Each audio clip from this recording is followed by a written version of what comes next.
দেখেন, সায়ন যদি সায়ন ইসলাম হতো তাহলে কি হবে তার উদাহরণ প্রচুর আছে। কিন্তু সরকারকে চায় শুধু সায়ন হালদার একার কাজ নয়, এই দাঙ্গার যে ছক কষছে ওর পিছনে কার্তিক মহারাজ আছে, আরও কারা কারা আছে, শুভেন্দু আছে।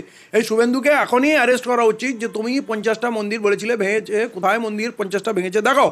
এই যে বারবার এদেরকে ছেড়ে দেওয়া হচ্ছে, মানে মুখ্যমন্ত্রী সে মমতা বন্দ্যোপাধ্যায় হোক আর নরেন্দ্র মোদী হোক, আরএসএসের লোক গণহত্যা করুক, হত্যা করুক, মসজিদে আক্রমণ করুক, মন্দিরে ভাঙচুর করুক, যাই করুক, এদের যেন 7 খুন মাফ। এতে ভারতবর্ষে এই সন্ত্রাসীরা বাড়বাড়ন্ত, পুরো দেশ এবং বিদেশে ভারতের ভাবমূর্তি নষ্ট হচ্ছে এবং যে ক্ষতি হচ্ছে সেটা বোঝার ক্ষমতা এদের নেই। এক্ষেত্রে যদি মুখ্যমন্ত্রী যদি মনে করেন এরকম ঘটনা বারবার ঘটলে মুসলমানরা আতঙ্কিত হবে আর আমাকে ভোট দেবে, এটা কিন্তু চিরজীবন চলতে পারে না। মমতাকে ব্লেম দেয়, মমতাই এখানে জঙ্গি করছে, তাহলে মমতাও জঙ্গি। মমতা যদি জঙ্গিদের প্রশ্রয় দেয়, মমতা জঙ্গি, তাহলে আমি কেন্দ্রীয় সরকার বলবো মমতাকে তুলে নিয়ে যাক, এনআইএ তুলে নিয়ে গিয়ে তারও ইনভেস্টিগেশন করুক যে কেন জঙ্গিদের সাহায্য করছে। মমতা যদি জঙ্গিদের সাহায্য করছে, জমি দিচ্ছে, প্রশ্রয় দিচ্ছে, তাহলে তো সেও জঙ্গি হয়ে গেল, সেও দেশের শত্রু হয়ে গেল। তাহলে মমতাকে গ্রেপ্তার করুক এবং ইনভেস্টিগেট করুক যে কোথায় কোথায় জঙ্গিদের লুকিয়ে রেখেছে, মমতার কাছে এটা প্রশ্ন করুক। মানে মুখ্যমন্ত্রী আছেন, মুখ্যমন্ত্রীর এর আগে শুভেন্দু বলেছিল নবান্নে অভিযানে গুলি চলবে, এবং গুলি না চললেও ইট পাথর দিয়ে পুলিশের চোখ বন্ধ করে দিয়েছে। একজন পুলিশ অফিসারকে এমন মারলো তার পা ভেঙে গেল, সে প্রাণ বাঁচাতে মসজিদে আশ্রয় নিল, পুলিশের গাড়ি পোড়ানো হলো, পুরো শহর অচল হয়ে গেল। তাহলে শুভেন্দুকে কিছু করা হলো না কেন? নৌসাদকে কেন গ্রেপ্তার করা হয়েছিল? নৌসাদ কত গাড়িতে আগুন লাগিয়েছিল, কত পুলিশকে মেরেছিল, তাকে তো সন্ত্রাসী বানিয়ে দিয়ে 42 দিন জেলে পুরে দিল। আমি তো নৌসাদের বন্ধু না, তার দলেরও লোক না, কিন্তু বিচার তো বিচারের জায়গায় থাকতে হবে না। শুভেন্দুকে লাগাতার এত ছুট কেন?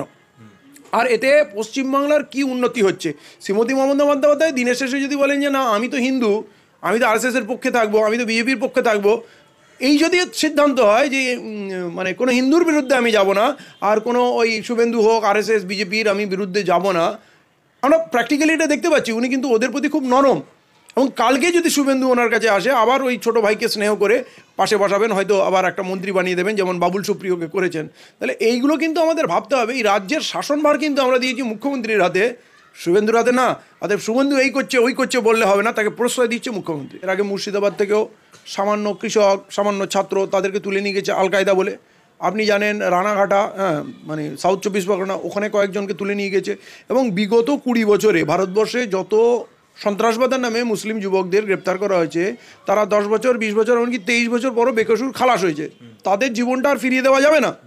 তাহলে এটা প্রমাণিত সত্য যে মুসলিম যুবকদের মিথ্যা কেসে গ্রেপ্তার করা হয় মুসলিম সমাজকে আতঙ্কিত করার জন্য, যারা প্রকৃতপক্ষে নিরীহ, যাদের বিরুদ্ধে কোনো প্রমাণ নেই, কিন্তু যারা হাতে নাতে অন্যায় করছে, যারা দেশের ক্ষতি করছে, সাম্প্রদায়িক দাঙ্গা লাগাতে যাচ্ছে, মিথ্যা উস্কানি দিচ্ছে, তাদের ছেড়ে রাখা হয়েছে।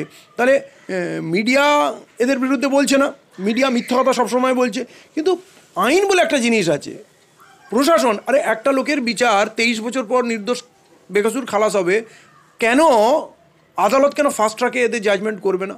তারা যদি 2 মাস 4 মাস 6 মাসের জন্যও তারা যদি মুক্তি পেয়ে যায় 23 বছর 20 বছর পর না হয়ে, তাহলে তাদের জীবনটা, তার পরিবারটাও বাঁচে। তাহলে এখানে আদালতও কোথাও যেন বিচার দিতে অস্বীকার করছে, প্রশাসন তার তথ্য প্রমাণ কিছু দিচ্ছে না। তাহলে তথ্য প্রমাণ দিতে যদি 20 বছর লেগে যায় বা ব্যর্থ হচ্ছে, তাহলে তো আদালত তাদের বলতেই পারে এখন ওকে বেল দিয়ে দাও, তুমি তোমার কেসের প্রসিডিং চালাও।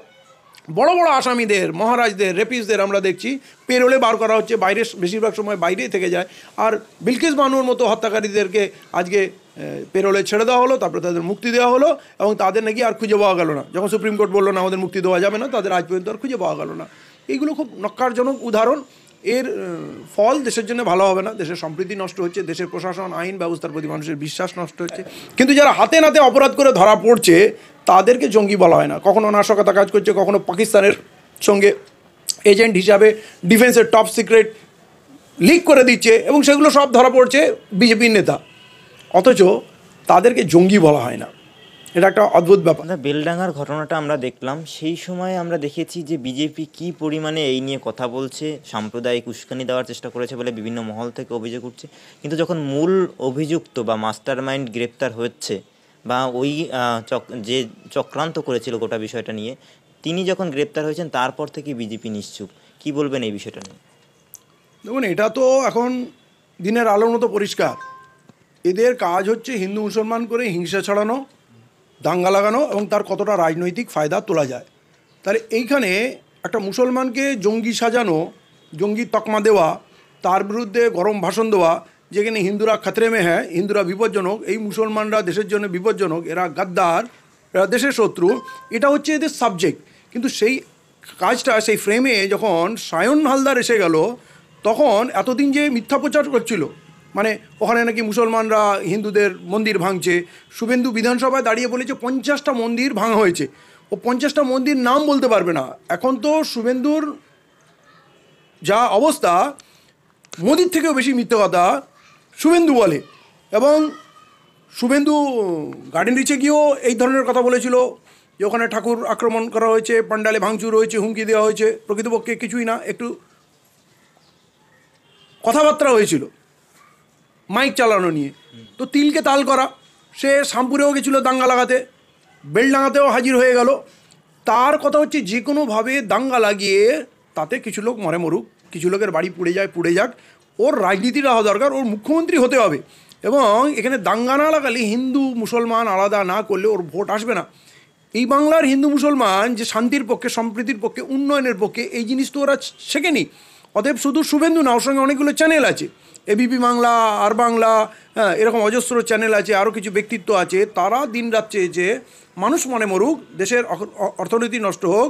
এই যে 1 সপ্তাহ 10 দিন 12 দিন নেট বন্ধ থাকলো, ব্যাংক ব্যবস্থা বন্ধ থাকলো, কারবার লেনদেন বন্ধ থাকলো, মুর্শিদাবাদের মানুষ বিদেশে যারা চাকরি করে, বেশিরভাগই তো চাকরি করে, তার বাড়ির সঙ্গে, তার স্ত্রী বাবা মার সঙ্গে কথা বলতে পারলো না। এবং এই যে মিথ্যা প্রচার হলো, মনে হয় মুর্শিদাবাদে ব্যাপক দাঙ্গা হচ্ছে, কাটাকাটি হচ্ছে, এইটা যে ক্ষতি, এইটার কি দায় শুভেন্দু নেবে? অতএব এই যারা মিথ্যাবাদী, যারা মিথ্যা বলে বাংলাকে ধ্বংস করতে হচ্ছে, বাংলার অর্থনীতি ধ্বংস হচ্ছে, বাংলা হিন্দু মুসলমান সম্পর্ক ধ্বংস হচ্ছে, তারা কোন মুখে কথা বলবে? আজ এই সায়ন হালদারের জায়গায় যদি কোনো মুসলমান, যেটা ওরা বলেছিল লাইটম্যান ছিল মুসলমান, অতএব এটা মুসলমান করেছে, আরে আল্লাহর নামে গালি দেবে, পৃথিবীতে এরকম মুসলমান পাওয়া সম্ভব? যতগুলো ক্ষেত্রে দেখবেন মন্দির আক্রমণ হয়, মূর্তি ভাঙা হয়, নোংরা কথা বলা হয়, শুধু এই বাংলা না, পুরো পৃথিবীর যেখানে এরকম ঘটনা ঘটবে, সেখানে কিছু এই RSS মার্কা হিন্দুত্ববাদী সংগঠন করে, যারা পুরো পৃথিবীর জন্য একটা অশান্তির প্রতীক, বাংলা তথা ভারতবর্ষের জন্য এরা ধ্বংসের প্রতীক। এরা স্বাধীনতা এক ফোঁটা রক্ত দেয়নি, এরা ব্রিটিশদের দালাল ছিল, আজও এরা দেশের শত্রু। এবং কিভাবে দেশের ধ্বংস করা যায় শুধু একটা রাজনৈতিক ক্ষমতার জন্য। 10 বছর বিজেপি কেন্দ্রে আছে, দেশের যা প্রতিশ্রুতি দিয়েছে একটাও রক্ষা করতে পারেনি, মুখ দেখানোর অবস্থা নেই, কৃষক মরছে, নারীর সুরক্ষা নেই, দলিতদের হত্যা করা হচ্ছে, মুসলিমদের মারা হচ্ছে, বিনা কারণে মসজিদে ভগবান খুঁজে বেড়াচ্ছে। এই যে নক্কারজনক চরিত্র, অর্থনীতি শেষ, চাকরি শেষ, রোজগার শেষ, মুখ দেখানোর উপায় নেই। ওরা চাচ্ছে সব জিনিসটাকে গুলিয়ে দিয়ে হিন্দু মুসলমান দাঙ্গা লাগাতে হবে, এটা তারই প্রচেষ্টা। কিন্তু সত্য সামনে এসে গেছে। আমি মুর্শিদাবাদের ওই থানার যারা দায়িত্বশীল আছে, বা পুলিশ ডিপার্টমেন্টের যারা গোয়েন্দা দপ্তরের লোক আছে, তাদের আমি সাধুবাদ জানাবো। দেরিতে হলেও এই সত্য খবরটা এনে এদের মুখটাকে অন্তত বন্ধ করতে পেরেছে। এই যাদের কথা বললেন, যতগুলো ওই আদিবাসীদের কথা বললেন, মুসলমানদের কথা বললেন, দলিতদের কথা বললেন, এই যে এদের দাগিয়ে দেওয়া হচ্ছে, কখনো মাওবাদী বলে, কখনো খালিস্তানি বলে, কখনো জঙ্গি বলে, এর মূল কারণ হচ্ছে এই সমাজগুলো যেন আতঙ্কে থাকে।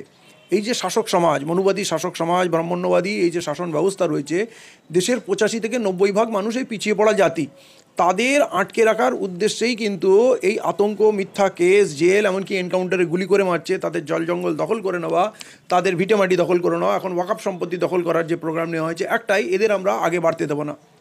এই জন্য আমার মনে হয় খুব ঠান্ডা মাথায় ভাবার সময় এসছে। বাবা সাহেবের উপরে অপমান সুলভ অমিত শাহ কথা বলেছে, পুরো ভারত জ্বলছে। বাবা সাহেব এমন একটা মানুষ, বাবা সাহেব মানে ভারত, বাবা সাহেব মানে সংবিধান, বাবা সাহেব মানে 145 কোটি মানুষকে জুড়ে দেওয়া। তাহলে পথ এটাই, বাবা সাহেবকে সামনে রেখে, যদিও বাবা সাহেব আজ নেই, কিন্তু বাবা সাহেব আজ জীবিত দশায় যত পাওয়ার ছিলেন তার থেকে অনেক অনেক বেশি পাওয়ারফুল। সেই বাবা সাহেব যে আজকে নেই, বিজেপিকে নাকানি চোবানি খাচ্ছে, পুরো ভারতবর্ষ থরথর করে কাঁপছে। তা আমার মনে হয় বাবা সাহেবকে সামনে রেখে, আম্বেদকরকে বাদকে সামনে রেখে, পুরো দেশের সমস্ত পিছিয়ে পড়া জাতি যদি ঐক্যবদ্ধ সংগ্রাম করে সামাজিকভাবে এবং পলিটিক্যালি, তাহলে এদের পরাস্ত করা সম্ভব। আমরা বিচ্ছিন্ন আছি, এরকম বিচ্ছিন্ন রাখতে চায়। হচ্ছে কি, যখন মুসলমানদের জঙ্গি কেসে ভিতরে ঢোকানো হচ্ছে, তখন আদিবাসীরা তার জ্বালায় অস্থির। আদিবাসীদের যখন মাওবাদী বলে ঢোকানো হচ্ছে, তখন মুসলিম সমাজ ঘুমাচ্ছে। আবার যখন খালিস্তানি বলে শিখদের জেলে ঢোকানো হচ্ছে, ভিতরে হত্যা করা হচ্ছে, এমনকি কানাডায় গিয়ে তার নেতাকে মানা হচ্ছে, তখন আদিবাসী এবং মুসলিম সমাজ নীরব। এতে ওরা মজা পেয়ে গেছে। এটা সময় এসছে এক হয়ে ঐক্যবদ্ধ লড়াই দেওয়ার। RSS যেমন পরিকল্পনা করছে কী করে আমাদের ভাগ করে দেবে, আলাদা করে দেবে, একে অপরের প্রতি বিদ্বেষ, ফেক নিউজ দিয়ে মানে আমাদের সন্ত্রাসবাদী বানানোর কাজ, অথচ প্রকৃত সন্ত্রাস আরএসএস করছে, বিজেপি করছে, বা তার বিভিন্ন সন্ত্রাসবাদী সংগঠন করছে, সেটা ব্র্যান্ডিং করছে মিডিয়াকে ইউজ করে। তাহলে এখন এই পিছিয়ে পড়া সমস্ত জাতিকে ঐক্যবদ্ধ হতে হবে, আলাদা আলাদা লড়াই নয়। আর ধর্মীয় ইস্যুতে মাঝে মাঝে বিজেপি খোঁচা দেবে, আমরা যদি ধর্মীয় ইস্যুতে বেশি লড়াই করি তাহলে বিভাজন হয়ে যাব। মুসলমান যদি আন্দোলনে নামে আল্লাহ আকবার ধ্বনি দিয়ে, তাহলে নিশ্চয়ই সঙ্গে দলিত আদিবাসীকে পাবে না। আবার যদি হিন্দুরা জয় শ্রীরাম বলে আন্দোলন করে, সেখানে মুসলমান থাকবে না। শিখরা যদি তাদের ওয়াগুরু কি জয় ওয়াগুরু কি ফতে যদি দেয়, তো সেখানে অন্য সম্প্রদায় থাকবে না।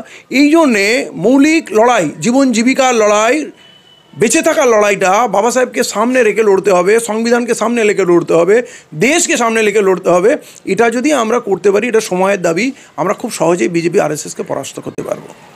সেখানে দাঁড়িয়েই আপনি যখন বলছেন সবাই মিলে একসঙ্গে থাকবে, তখন আমরা দেখছি যে এই রাজ্যে একের পর এক যখন জঙ্গি ধরা পড়ছে বিভিন্ন জায়গা থেকে, এসটিএফ থেকে শুরু করে বিভিন্ন পুলিশের বিভাগ যখন বিভিন্ন জায়গা থেকে জঙ্গি ধরছেন, তখন রাজ্যের বিরোধী দলনেতা, রাজ্যের বিরোধী দলের সভাপতি সুকান্ত মজুমদাররা বলছেন যে এই রাজ্যে দুয়ারে জঙ্গি চালু হয়েছে। 30% মানুষদের মমতা বন্দ্যোপাধ্যায় যেভাবে আশ্রয় দিচ্ছেন, সেখানে দাঁড়িয়ে এই জঙ্গি কার্যকলাপ এই বাংলায় বেড়ে গিয়েছে। 30% মুসলমানকে মুখ্যমন্ত্রী আশ্রয় দিচ্ছেন না, মানে এই দেশটা কি কারো বাপের জায়গা নাকি? আমরা জন্মসূত্রে হাজার হাজার বছর ধরে এই দেশে আছি, আমরা মেহনত করি, আমরা ট্যাক্স দিই, আমরা দেশ চালাই, আমরা ভোট দিই, সরকার গড়ি, আমরা কারো দয়ায় নেই।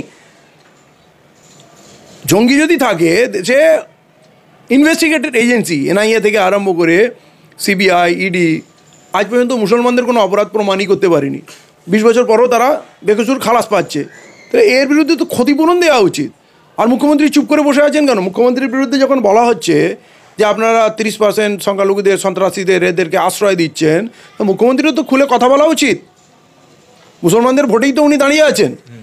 আজকে 95% মুসলিমরা সন্ত্রাসবাদীদের রোখার জন্য, আরএসএসকে রোখার জন্য মমতা বন্দ্যোপাধ্যায়কে ভোট দিচ্ছে। অথচ যখন আমাদের বিরুদ্ধে কথা বলা হচ্ছে, তখন মুখ্যমন্ত্রী চুপ করে আছেন কেন? ওনার সরকারটা তো আমরাই টিকিয়ে রেখেছি, ওনার কথা বলা উচিত। সেখানে এই দুয়ারে জঙ্গি, মানে বাংলাদেশ থেকে জঙ্গি আসলে এই রাজ্যে মমতা বন্দ্যোপাধ্যায় নাকি বা তার সরকার নাকি একদম আশ্রয়স্থল বানিয়েছেন, তাদের জঙ্গিদের স্বর্গরাজ্য বানিয়ে রেখেছেন এই বাংলাকে। এইটা সম্পূর্ণ মিথ্যে কথা। মমতা বন্দ্যোপাধ্যায় যদি জঙ্গিকে এখানে আশ্রয় দেয়, তাহলে নরেন্দ্র মোদী, অমিত শাহ হোম মিনিস্ট্রিতে তো সে কি আঙুল চুষছে? বিএসএফ তো তার বর্ডারে দাঁড়িয়ে আছে, সেখানে তো মমতা বন্দ্যোপাধ্যায়ের নিয়ন্ত্রণ নেই। তাহলে বিএসএফ কি টাকা খেয়ে তাদেরকে জঙ্গিদের ভিতরে ঢোকাচ্ছে? মানে দেশের সুরক্ষা কিন্তু মমতার হাতে নেই, দেশের সুরক্ষা মোদী, অমিত শাহর হাতে আছে। তাহলে জঙ্গিরে ঢুকাচ্ছে কি ও? অমিত শাহ কি পয়সা খেয়ে জঙ্গিদের এখানে ঢুকিয়ে দিচ্ছে? আশ্রয় যদি দেয়, তাহলে কিন্তু সেন্ট্রাল ফোর্স এসে, এজেন্সি এসে জঙ্গিদের অ্যারেস্ট করার ক্ষমতা রেখেছে। তারপরেও 30% জঙ্গি এখানে কি করে আশ্রয় নেয়? এরা যে দিনরাত মিথ্যা কথা বলে, এই কথায় প্রমাণ। এবং যাদের ধরে, মিথ্যা কেস দিয়ে ধরে, আজ পর্যন্ত একটাও প্রমাণ হয়নি কোনো জঙ্গি পাওয়া গেছে। জঙ্গি বললেই কি জঙ্গি হয়ে যায়? কিন্তু এই যে আপনি বিএসএফ এর কথা বলছেন, তারা বর্ডার সুরক্ষা রাখে একদমই, কিন্তু বিজেপি নেতারা বলছেন যে মমতা বন্দ্যোপাধ্যায় যদি জমি না দেয়, বর্ডারে সীমান্ত বাহিনীকে যদি আলাদাভাবে জমি দেওয়া না হয়, যদি তার কাটা দেওয়া না হয়, তাহলে তো জঙ্গিরা আসবেই। তার কাটা তো পুরো বর্ডারেই আছে। দ্বিতীয়, বর্ডার থেকে 50 কিলোমিটার পর্যন্ত বিএসএফের নিয়ন্ত্রণ দিয়েছে কেন্দ্রীয় সরকার। তাহলে এবারে যদি মমতাকে ব্লেম দেয়, মমতাই এখানে জঙ্গি করছে, তাহলে মমতাও জঙ্গি। মমতা যদি জঙ্গিদের প্রশ্রয় দেয়, মমতা জঙ্গি, তাহলে আমি কেন্দ্রীয় সরকার বলবো মমতাকে তুলে নিয়ে যাক, এনআইএ তুলে নিয়ে গিয়ে তারও ইনভেস্টিগেশন করুক যে কেন জঙ্গিদের সাহায্য করছে। মমতা যদি জঙ্গিদের সাহায্য করছে, জমি দিচ্ছে, প্রশ্রয় দিচ্ছে, তাহলে তো সেও জঙ্গি হয়ে গেল, সেও দেশের শত্রু হয়ে গেল। তাহলে মমতাকে গ্রেপ্তার করুক এবং ইনভেস্টিগেট করুক যে কোথায় কোথায় জঙ্গিদের লুকিয়ে রেখেছে, মমতার কাছে এটা প্রশ্ন করুক।